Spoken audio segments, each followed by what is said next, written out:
Good morning, students. In our previous videos, we have discussed about what is matter, what are the characteristics of particles of matter, right? And our today's topic is states of matter. But before moving on to this topic, let me ask you something. We see several things around us, right? Bench, chair, wall, water, oil, oxygen, nitrogen, that means air is present around us. And as I have mentioned, as we have studied, matter is anything which occupies space and have mass, right? So here all these things, as I have told, for example, chair, bench, oil, milk, oxygen, nitrogen, that means air. In overall, you can take it as air. All these things are occupying space, right? As well as they have some weight, they have some mass, right? Chair, bench, oil, milk, whatever the liquids will be, oil, milk will be there. You can measure them in liters, right? So why is it that even after having the same properties, the same criteria, they are being called as matter? They are occupying space, they have mass, but still their natures are completely different, right? As you can see here, chair and bench are very tough ones, hard ones. Oil and milk, their hardness is not as of these substances, whereas oxygen, nitrogen, that is present in our atmosphere, air, right, it is invisible to us. We cannot see them, but still we can feel them. So why is it? Why these things that are called as matter, having the same criteria to be called as matter, but still they are all very different from one another? So in this video, we'll answer this question only. How are we able to differentiate them? And what is the reason that we are differentiating them even after calling them as matter only? So there our concept comes, states of matter. Depending upon the very important thing to differentiate these substances as different states of matter is arrangement of particles. All these substances, all these objects, even after being called as matter, are still different, and that is all because of the arrangement of particles in these substances.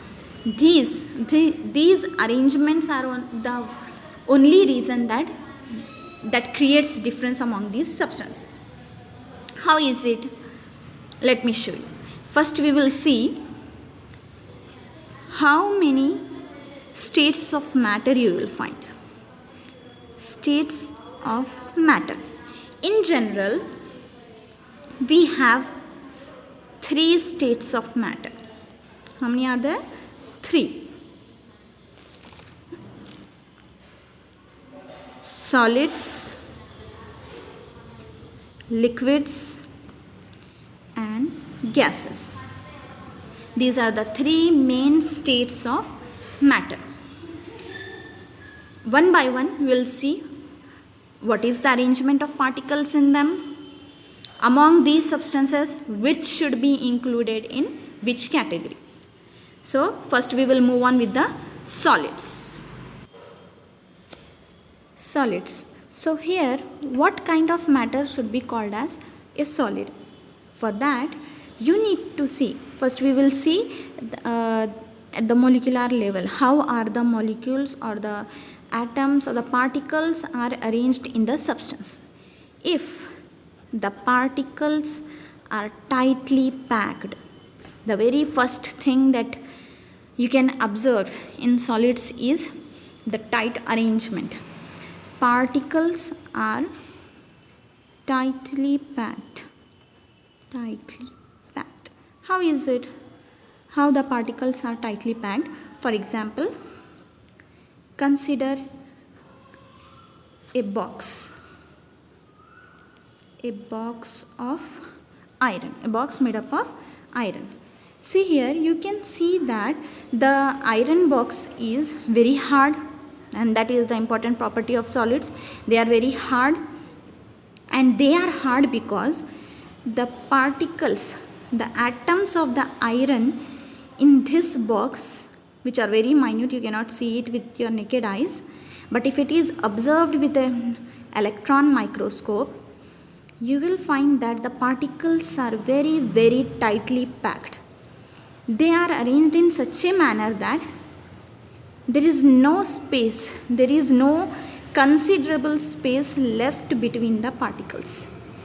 But still, there are very, very, as you can see here, there are very, very minute spaces left. They are very, very minute. These minute spaces helps in the vibrations of these particles. That's a secondary thing. But remember that in case of solids, the particles are tightly packed, and due to this tight arrangement only, the solids are hard. They are hard. That means if you find any object, if you find any substance that's around you, and you want to know what kind of matter is it, then if it is hard, it is definitely solid. It is hard because the particles are tightly packed here. Since it is hard, you will find definite shape here. Any object around you that is hard and you are considering it to be a solid, it will definitely have a definite shape, a fixed shape, as well as mass, or you can say in general weight will be there. Not all the objects around you are of the same weight.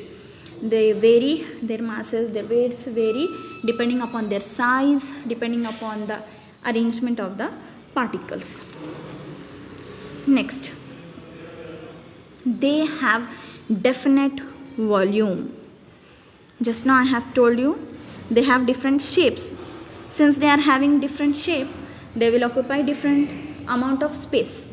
Hence the volumes will be fixed. For example, the space required by a bench may not be the same required by a chair, right? So this is how they differ. Depending upon the nature of the material of the matter, the shape, mass and volume will differ. But in general, you can say all solids have definite shape, mass and volume. Next thing,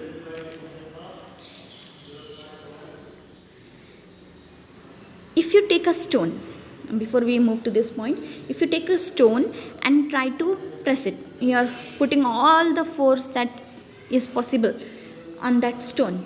Will it change its shape? Will it become powdered, or will it break? In most of the cases, this is not possible, right? It is because even after putting lot of pressure on that one, the particles present in that solid are already packed. They are already tightly packed. There is no space left so that they can adjust and get broken down or allow something to enter into them. And that is the reason that they cannot be compressed easily, since the arrangement is already tight or they are closely packed. So you can say solids are least compressible. Among all three states of matter, solids are the least compressible. That means they do not change their shape when you put force on them. And since they are least compressible, they are rigid. Rigid means any substance which doesn't change its shape. So these are the properties of solid. They are tightly packed, that means particles in solids are tightly packed. They are very hard substances. They have definite shape, mass and volume. They are least compressible and are very rigid. Now, example, let's take some examples. I'll take the rare ones which usually creates confusion among students, that is particles, or you can say crystals of sugar and salt.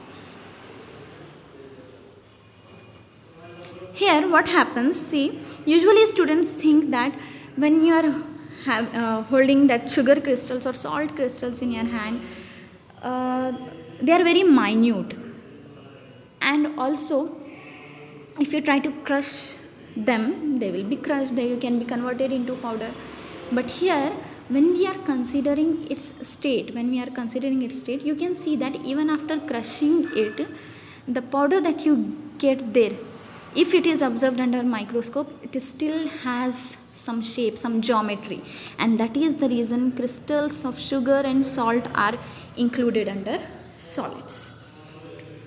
The next one is rubber band. We all have seen this one, rubber band or an elastic band, right? So this rubber band, it appears circular, right? Now when you stretch it, when pressure is put or force is put on both the sides of this rubber band, it elongates, it changes its shape. But as soon as you leave it, allow it to relax, then again it comes back to its shape. And see, this is the reason that it is not losing its shape, it is even after getting stretched, it is coming back to its original shape, original size. That's the reason they are included under the solids category. You cannot question on its stretchability. This is possible, but still you have to consider that the particles in this one are closely packed, and very important one, it is not losing its shape, and that's how it is included under this category. And finally the very interesting one, that is sponge. This sponge, it contains lot of pores in it, and those pores are filled with air. When you compress it, right, here we have a sponge. When you compress it by using your hand or by using any piston, if you are putting pressure on this one, what happens here is, due to the pressure, the air that is present in these pores will come out, right? And then this sponge will become thinner, right, due to those air gaps, the pores that are there, they will be like that only, but the air has been removed from it, so it changes its shape for time being, temporarily. Again leave it, when the hand or the piston is removed from its surface, then again it regains its shape. The pores will be back, the air gets filled again, and again it will have its own shape here. So that's the reason that these three different cases, that is of sugar, rubber band and sponge, even though they appear very different, but are still included under the solids category. So these are all the things regarding solids, their arrangement, their appearance, and some properties, that is about compressibility and rigidity. So in the next video we will discuss about the second state of matter, that is liquids. To understand this one, you need to keep these points in your mind. By comparing it with this criteria only, we will study the further two states of matter, liquids and gases.